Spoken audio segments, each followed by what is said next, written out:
Everybody, and it is Saturday morning. This is Saturday Morning Unplugged. I am glad that you're here with us today, and like I always say, buckle up. We're in for a ride this morning. I have a great guest, and we'll get to that in a minute, but more importantly, what are you being intentional about?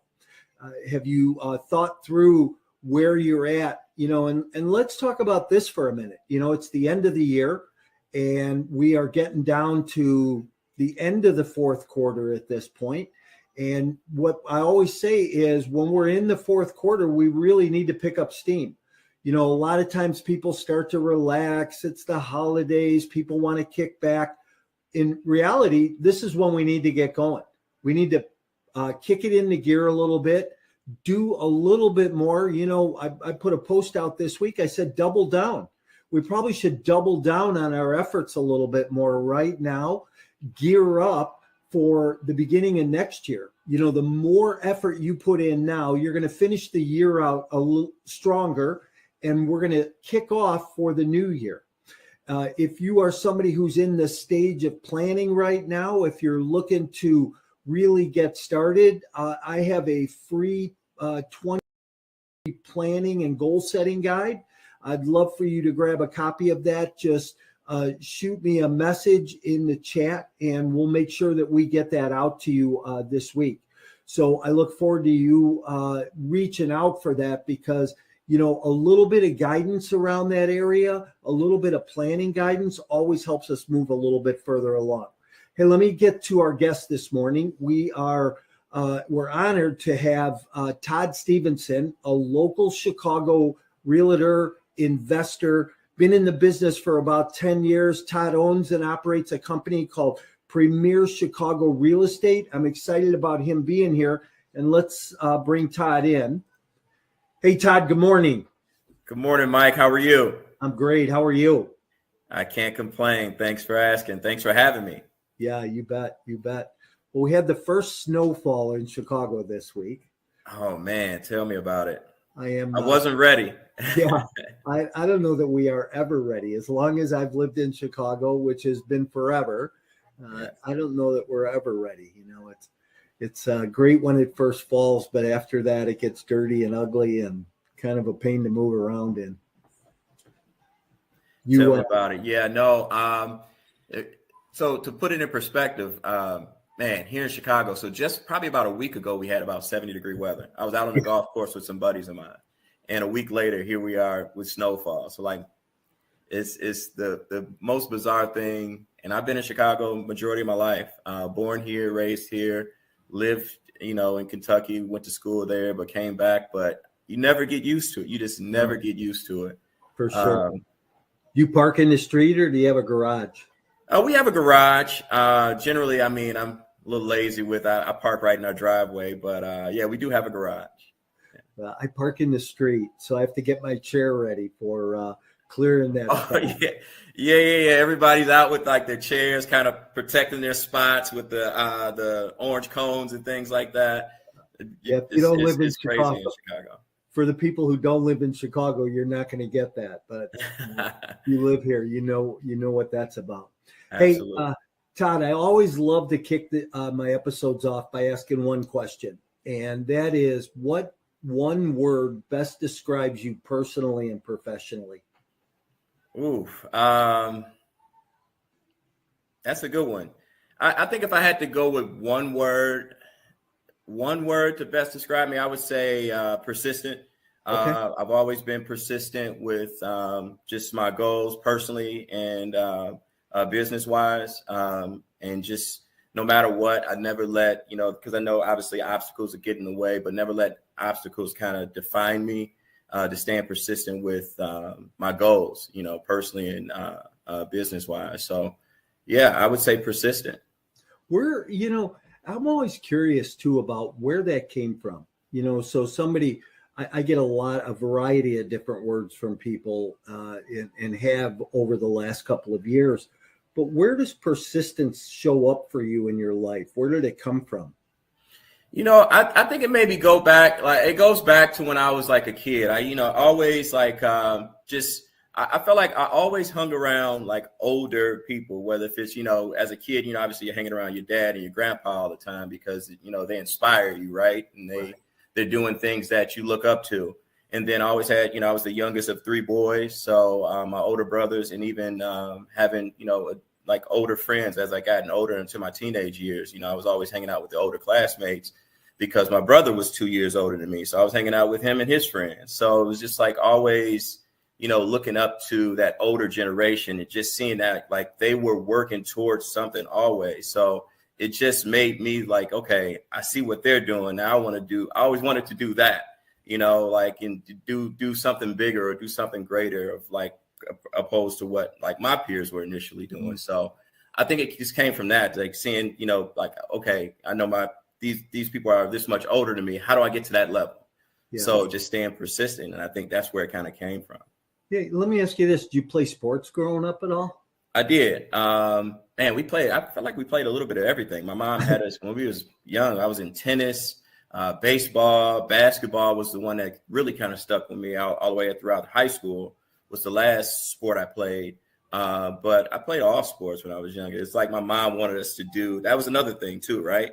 So she wanted us to be involved. 3 boys, a lot of stuff going around the house. So she was like, you guys got to get active. Yeah. It's interesting. I think some of those qualities come from playing sports at a young age. The persistence, tenacity, work ethic, things like that cause, accountability. I think that gets developed if you are committed to that. And a lot of it's good coaches, right? I remember my high school football coach, and actually my high school wrestling coach for that matter. But, those guys just really instilled some things into me that I don't think I ever forgot, so. Absolutely. Yeah. I remember, and my freshman year, I didn't make the basketball team, and I know how that kind of stuck with me. So that following year, I was like, my mom used to I used to be out in the garage dribbling 2 basketballs and out in the cold and all of that, trying to make sure I made the basketball team the following year. So, a lot of those lessons, like those failures kind of help you, that drive, that tenacity, that, persistence, like you say, to keep you pushing on, to help you reach your goals. Well spoken, that's for sure.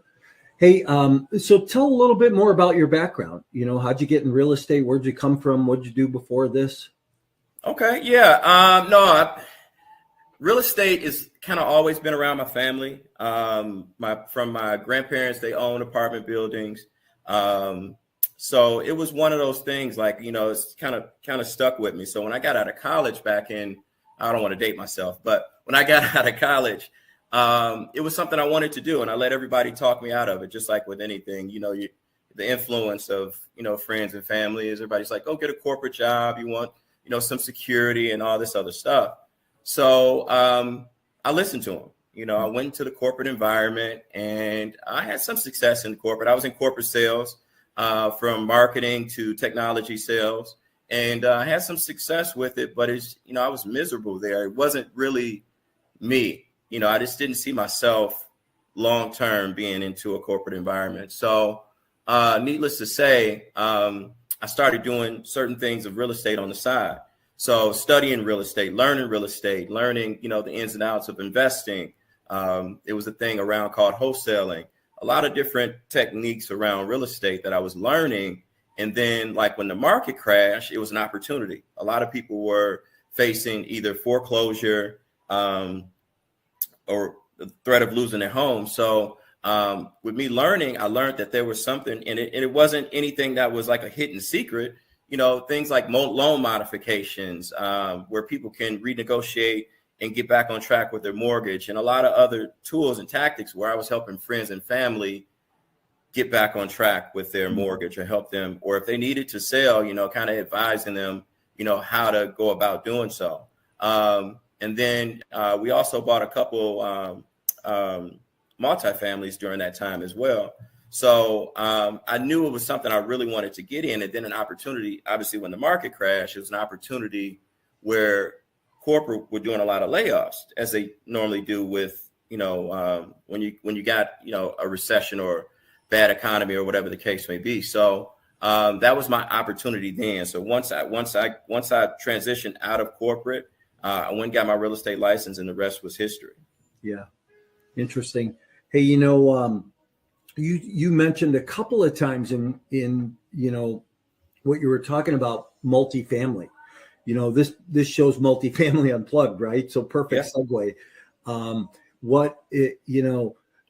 When I talk about multifamily, I tend to talk about 50, 100, 200 unit multifamily apartment complexes. Is that what you're referring to when you said that you and your family went and bought a couple multifamilies? We were doing smaller multifamily, 2 to 4 unit. Okay. Individually, personally, I never bought a large multifamily. I've advised on others buying multifamily, 5 units and above, but never really, before I got into real estate, because, we were small investors, it wasn't like I knew a lot about, large multifamilies or even had the capacity to put together 100 unit or, 50 unit, multifamily deal. It's not until I got into getting my license to learn that, these large multifamilies were options or opportunities to purchase. Yeah. Isn't that interesting? I remember being a kid and being in the back of the car, driving down the road, asking my mom, hey, who owns that big building or who owns that apartment complex? And my mom would always say, I don't know, some insurance company. And I never got that. I never understood that till I closed my first institutional deal with an insurance company. And they were my equity partner in the deal. And it was like it clicked for me then at that point, Yeah. But it's interesting, the different ways to put together small multifamily, large multifamily. Hey, I tell people all the time that you can create great wealth in small multifamily apartments. Oh, absolutely. It's all about, the end goal, right? So let's just say, if my goal was to say I wanted to do, 500 units, I wanted to have 500 income producing units under my belt. It's several ways of kind of getting there, right? So obviously the quicker way is taking down a bulk of those units, whether if you're, got a 20 unit or a 55 unit, you can get to that 500 or 1,000, whatever the case may be, a lot quicker. But when I came into the game, I was working with an investor that was buying all single family homes, and he bought over roughly around 140, 150 properties, cash flowing single family units. I mean, we were finding properties for 15 to 50K, and he'd go in there, do a small, turn of is what you call it if you do an apartment or a flip, or not really a flip, but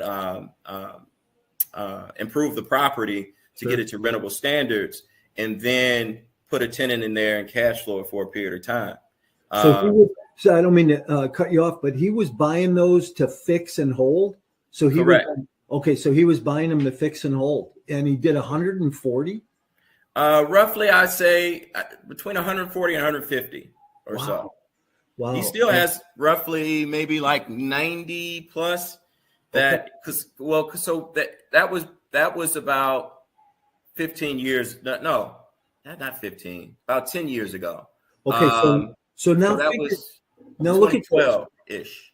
So here, I always talk to people about economies of scale, right? Yeah. So if you own 140 single family properties and you're 10% vacant, okay, first of all, you got 140 furnaces, 140 roofs, 140 hot water heaters. Where if you own a 140 unit apartment complex, maybe you have 4 roofs, 4 hot water heaters, 4, furnaces. But correct. Yeah. If you're 10% vacant on 140 single family houses, and you're paying that mortgage payment, it could be kind of tough, right, on your pocketbook. Where the economies of scale on the multifamily side gives you the ability, if you're 10% vacant on 140 unit multifamily, you can probably still pay pay your bills, right? Oh, without question. So, Yes. so there's a big I always try to have people take a look at those economies of scale. But Yeah. are you so Todd? You own a company here in Chicago called Premier Chicago Real Estate. Why don't you talk about that a little bit? Talk about that company, where it's at, a little bit about your agents. Yeah, I mean, we're an independent boutique real estate brokerage. Started back in 2020 with just myself. We've grown to 4 agents. It's 4 of us. We're doing, roughly, we do residential, commercial, as well as investment. So, what we're talking about, whether if it's, advising people on, how to buy multifamily investments, or fix and flips, or a lot of commercial investments, et cetera. So, yeah, we've been around since 2020.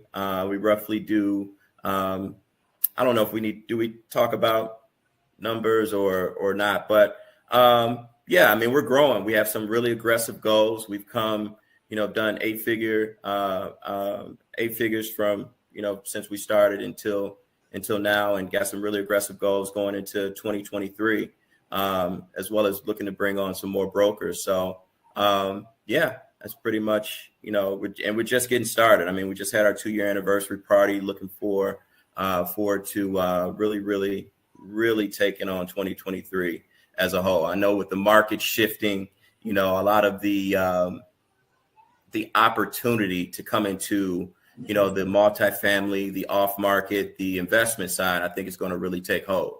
And I'm sure you can kind of speak to that with different investment strategies, as far as like, people, transitioning from one investment vehicle back into real estate because of what's going on in the current market.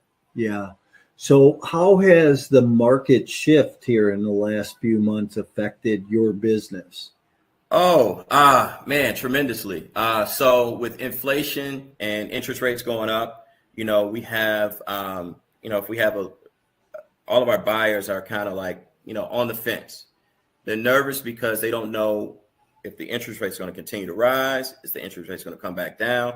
But either way, they're at a standstill. They're like, okay, if I was buying a $400,000 house, 6 months ago or 9 months ago, my payment is now almost $800 or $900 more if I go in with this 7.5% interest rate.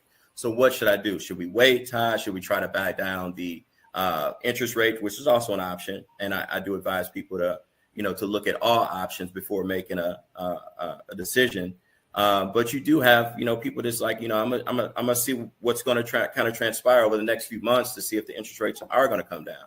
So you got buyers waiting on the sideline. We've had some sellers that have had their property, on the market due to the buyers sitting on the sideline. The sellers now are struggling to sell a little bit. So what they're doing is they're taking their property off the market until the spring to see. And historically, this is a slow time anyway, but with everything else going on, they're like, okay, let's wait a few months, see what kind of transpire in 2023, and then try to go back to market. So it's affected our business quite a bit. But on the flip side, we've had investors like, okay, we're ready to go. Like, so we've been putting a big push on off market and investment deals. So we're finding a lot of multifamily off-market deals now that we're helping investors go in and purchase to invest to, for their portfolio. Nice. What do you make of this week though? I mean, interest rates are going up. Fed's been saying, hey, we're going to raise rates. And now this week, the rates came back down. What do you make of that? That's tough. I mean, they came down a bit. But I mean, I feel like we're all unsure of what direction that they're going. Like, what's the purpose behind all of this? Like, is that making sense? Like, yeah, they're trying to curb inflation, so they keep raising the rates. But then it's like a lot of confusion going on right now.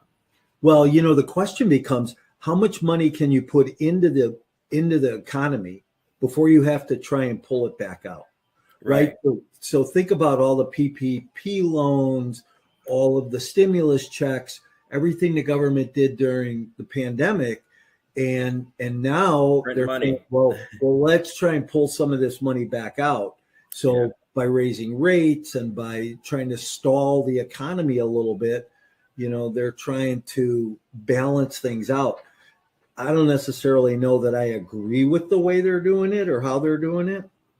And, Todd, the thing that scares me right now, and maybe you can speak to this a little bit, is there's some doomsday experts out there that are saying that this could be worse than 2008. You've got some big, economists and people that have been in the business a long time saying that this could be the worst recession we've ever seen. Not to buy real estate, to buy, put your money in gold and crypto. And, I don't know, I don't buy into that, but any thoughts around any of that? Are you ready to skyrocket your investment portfolio and leave a legacy? Are you tired of inconsistent returns received in the stock market? Do you think that it may be time you take a look at alternative investment options? Passive investing in multifamily real estate could just be that option for you.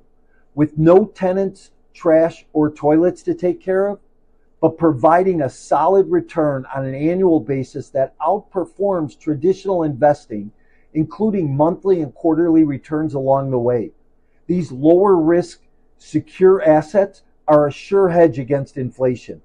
If you want to learn more about these types of opportunities, you can email me directly for a 15-minute consultation to see if you qualify.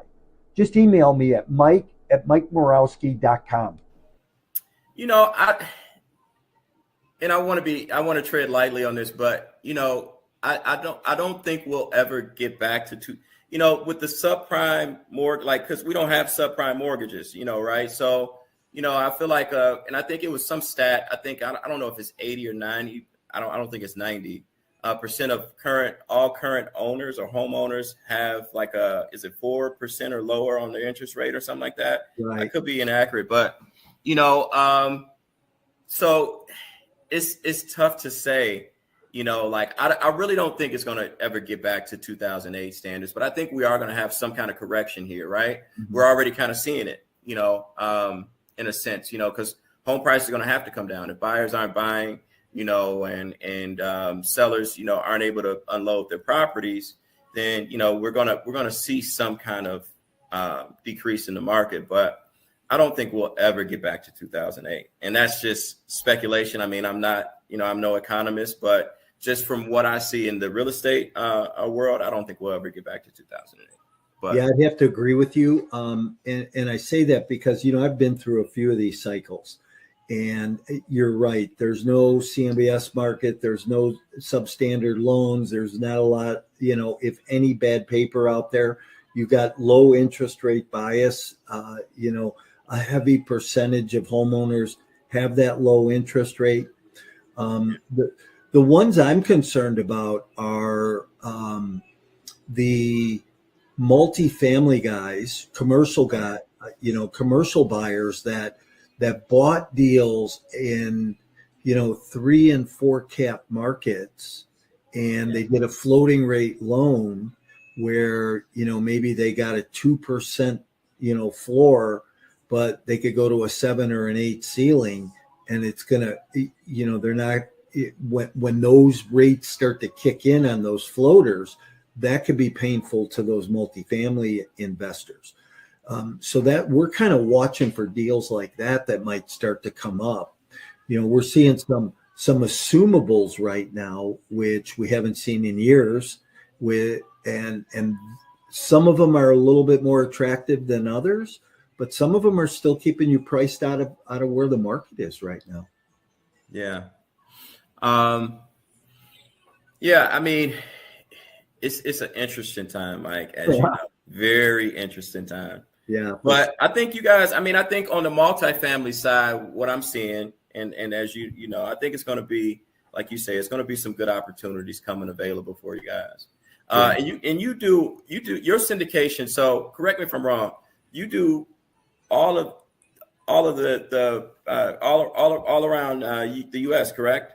Yeah, we primarily focus in the southeast corridor. So if you look on Okay. a map from Dallas to Charlotte, that Okay. southern southeast smile of the United States.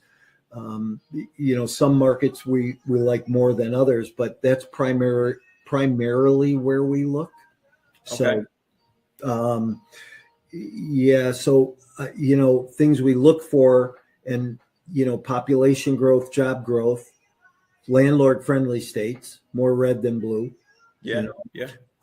but I'm also wondering about this Chicago market a little bit, and wondering if there's going to be some opportunity here for people to grab hold of.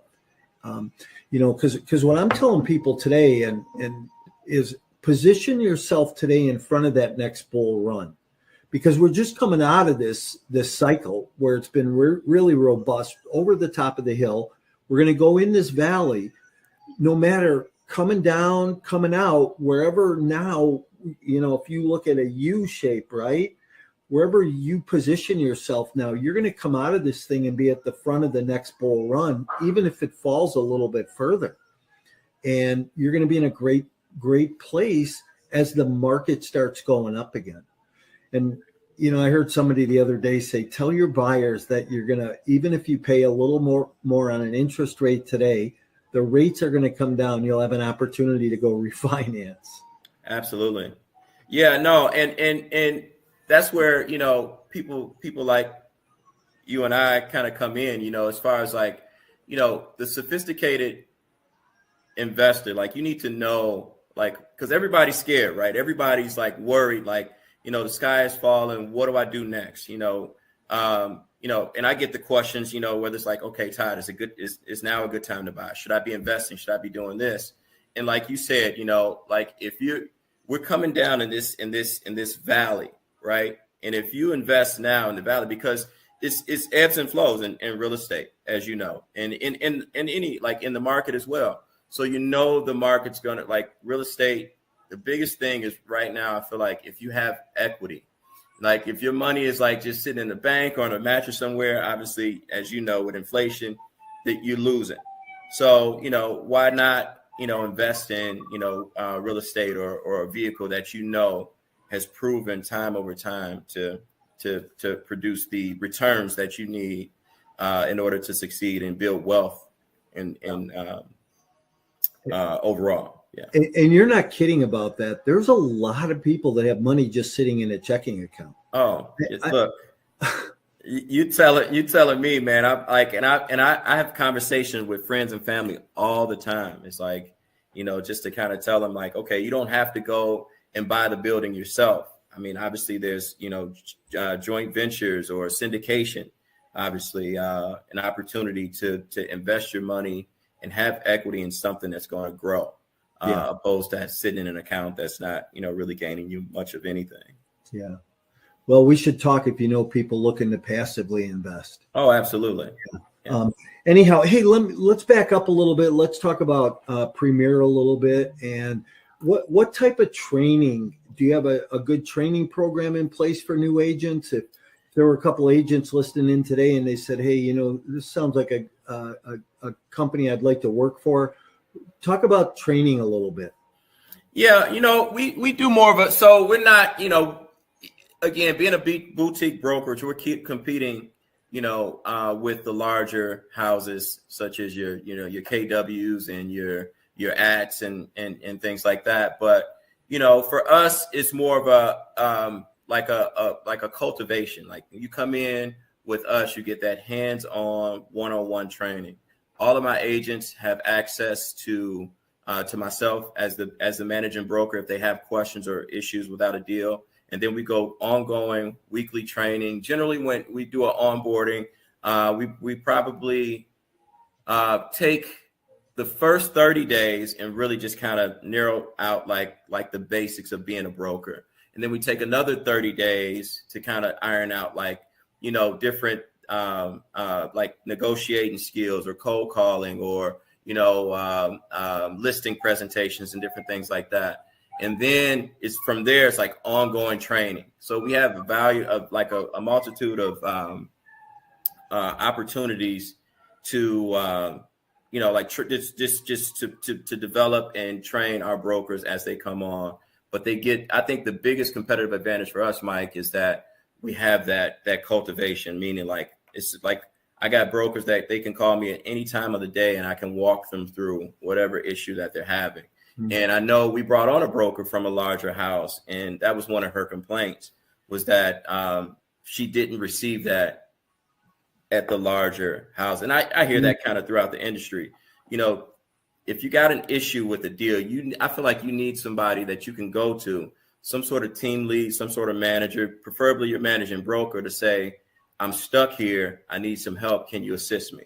Or this is something I'm looking to do, and can you shed some light on how to go about doing this? I think that's key, and not just telling them or showing them a video or something like that, being able to kind of walk them through it. And I think that's where some of the smaller houses like myself, and there's a few other independent brokers here in Chicago that are able to do the same. So I think that's where our competitive advantage lies. It's kind of funny because I think that's a great philosophy, especially being a hands-on broker or managing broker like that, where you can really pour into your people a little bit more. I'll never forget when I first got started in the business. I was at one firm, and it was a big firm. And I had asked the managing broker at the time a question, and he said, I don't know. And immediately the thought that went through my mind was, well, if you don't know, why am I even here? And I wound up going to a larger national broker across town. And actually, that was Remax that I went to, and, went on to sell, 79 houses that year. And, so I think people need that, especially in the beginning, especially when it comes to, what do I say? How do I act with people? Scripts and dialogues, things like that are important for people to understand. It's just like if you're an investor and you're going to knock on somebody's door because you might want to buy their house, or it looks like it's distressed. Have the right script and the right dialogue. Know what to say. Be comfortable with that. Absolutely, because as you know, you got a short window really to grab somebody's attention, right? Because especially, in like if you're investing and you're calling somebody out of the blue, they're like, they're already up in arms, like, who are you and why are you calling me? Like, okay.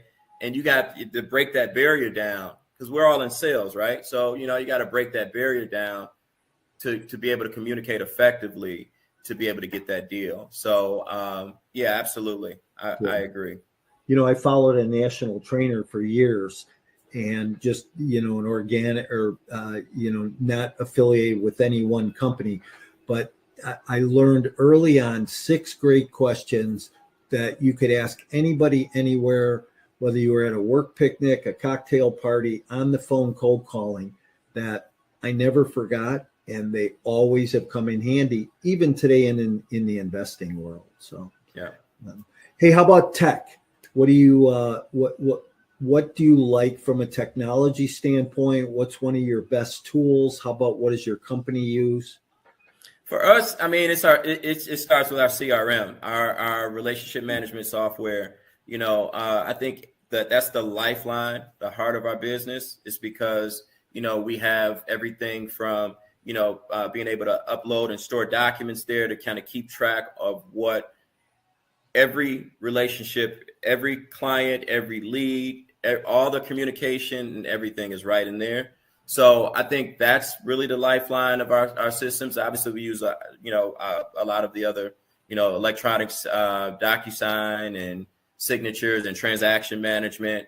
The technology is really key because, right now, I mean, it's a technology age. So speed is everything in our business. So to be able to kind of get contracts and documents signed and, be able to communicate with the client, if we can't meet them face to face, to be able to jump on a Zoom call or a video call or whatever the case may be. I mean, I think really the lifeline is our CRM. Outside of that, are you looking for like specific, like programs that we use, or is there any one piece of technology that and if it's your CRM that makes a difference? Hey, listen, when I first went into business, they didn't teach me about a CRM. I used to use 3x5 note cards, and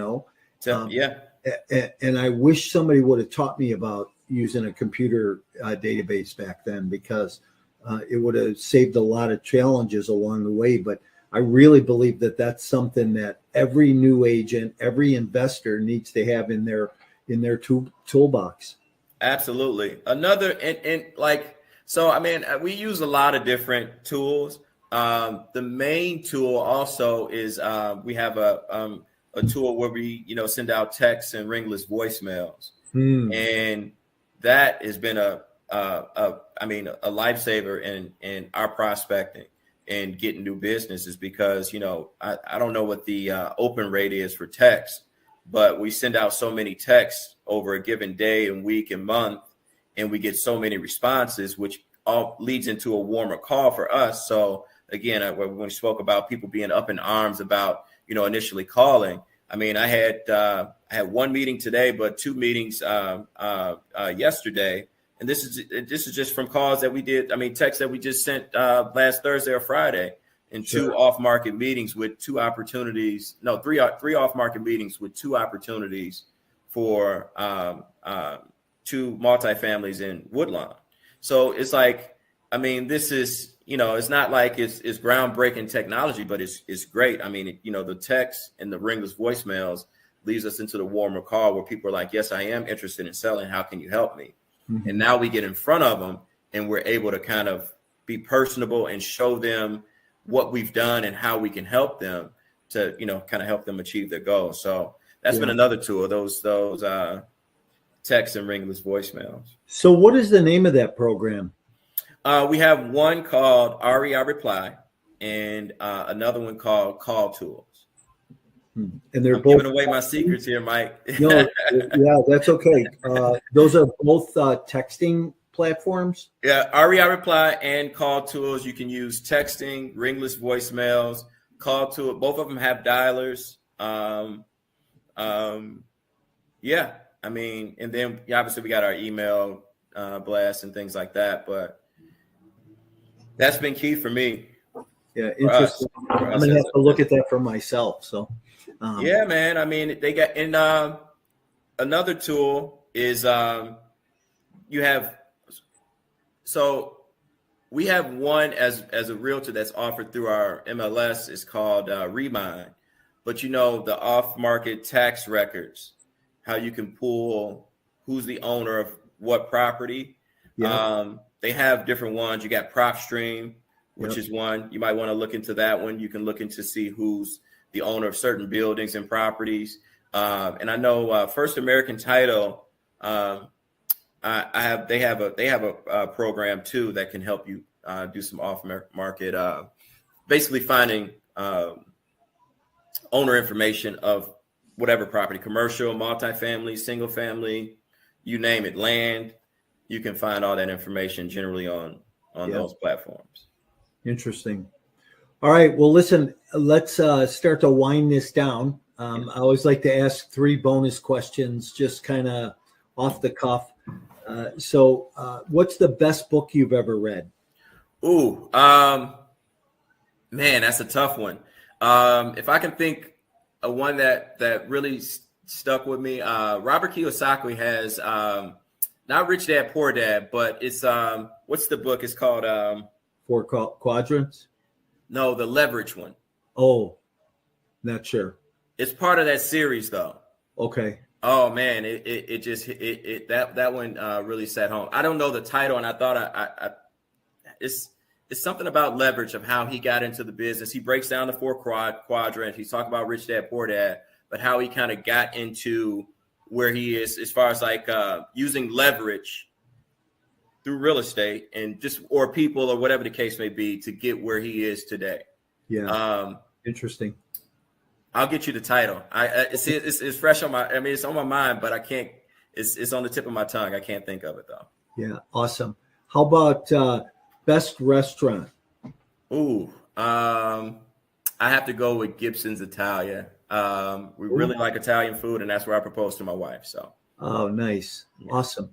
You know, I see that place and had never gone there. So it's different than regular Gibson's. Yeah, this is the Italian restaurant versus the steakhouse. Okay, interesting. Yeah. Gonna have to check that out. So, yeah, and I'm a pasta guy. So me too, man.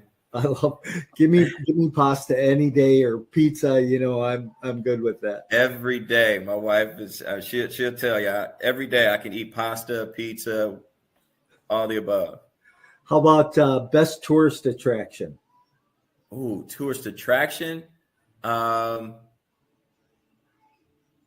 like location, like travel destination or tourist attraction. Yeah, either way, however you want to answer it is fine.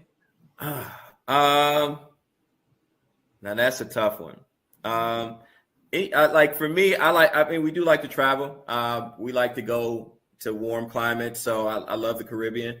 My wife and I love the water. So I like to snorkel or be some, boating or, any of the above. So yeah. Yeah. I'm going in January. Yeah. And then, I like to call myself, if you haven't seen me, I love golfing. So anytime I can get a nice round of golf in a nice warm climate, I love it, man. Yeah. Well, maybe we'll have to go sometime. Hey, man, let's go. Don't tempt me with a good time, Mike. Yeah. We'll put a little group together. Okay. Hey, Todd, this has been great. Tell people how they reach out to you, get a hold of you.